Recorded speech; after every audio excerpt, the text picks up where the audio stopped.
As soon as you put a human in space, he will be in an harsh environment. He will be vacuum, he will have no water, he will have no food.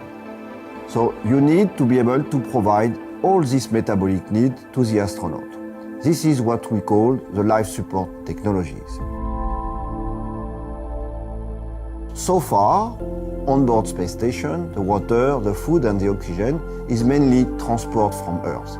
But if you quit the Earth orbit, if you go to the moon or if you go further on, this will become extremely expensive. So you need to produce this during the mission.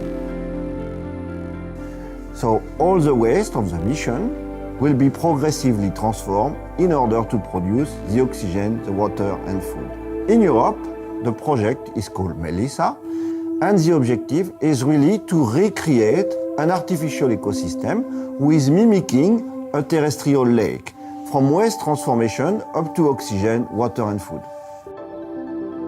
Astroplant, simply said, is a project to engage a new generation of space farmers. That's a simple explanation, but it's also a scientific project because through the project we gather data about how plants grow, which helps the European Space Agency to develop a system that supports life in space.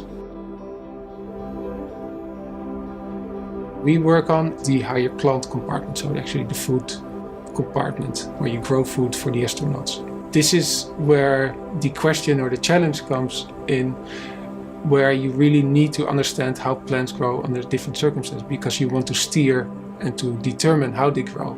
The hardware we developed is completely open source. It's like a small plant lab where you grow 1 or 2 or 3 or 4 plants with all kinds of sensors like EC, pH, the water temperature, the air temperature, the humidity, the airflow. All these kinds of aspects are really relevant if you want to understand the plants. It's not a controlled growth chamber. That's not what we need in this project. We really need to grow these plants in different environments to really understand how these plants react to these different environments.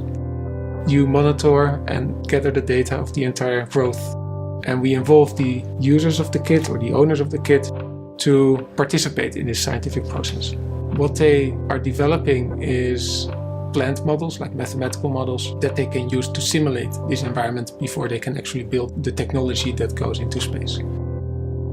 It's a really open effort by mostly volunteers who work on this in their spare time. The objective is to gather data and to generate data with all the sensors and the equipment we develop so that a true understanding of how plants grow in the different circumstances and different environments actually happen.